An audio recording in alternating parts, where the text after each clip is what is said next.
Le livre d'Ésaïe, chapitre 52. Réveille-toi, réveille-toi. Enfile ta force en guise de vêtements, Sion. Mets tes habits de fête, Jérusalem, ville sainte.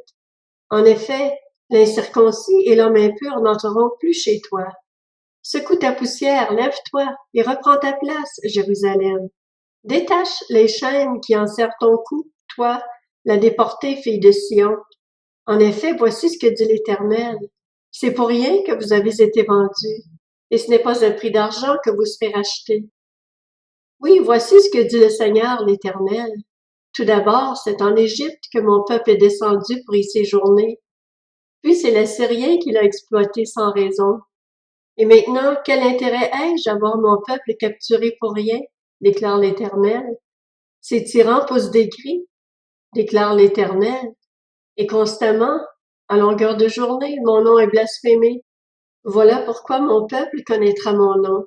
Voilà pourquoi il saura ce jour-là que c'est moi qui parle. Me voici.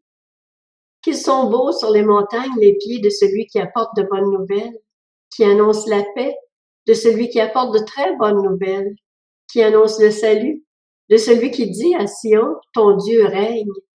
La voix de tes guetteurs retentit, ils se font entendre, ils poussent ensemble des cris d'allégresse, car dans leurs propres yeux, ils voient le retour de l'Éternel à Sion. Éclatez ensemble en cris de joie, ruines de Jérusalem, car l'Éternel console son peuple, il rachète Jérusalem. L'Éternel déploie le bras de sa sainteté, et ce, à la vue de toutes les nations. Même les extrémités de la terre verront le salut de notre Dieu.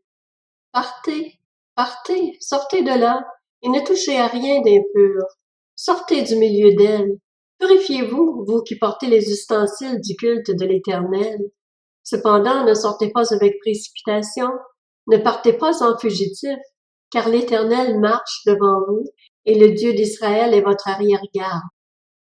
Mon serviteur réussira, il grandira et gagnera en importance, il sera très haut placé, tout comme beaucoup ont été horrifiés en le voyant, tant son visage était défiguré, tant son aspect était différent de celui des humains, il purifiera beaucoup de nations. Devant lui, des rois fermeront la bouche, car ils verront ce qu'on ne leur avait pas raconté, ils comprendront ce dont ils n'avaient pas entendu parler.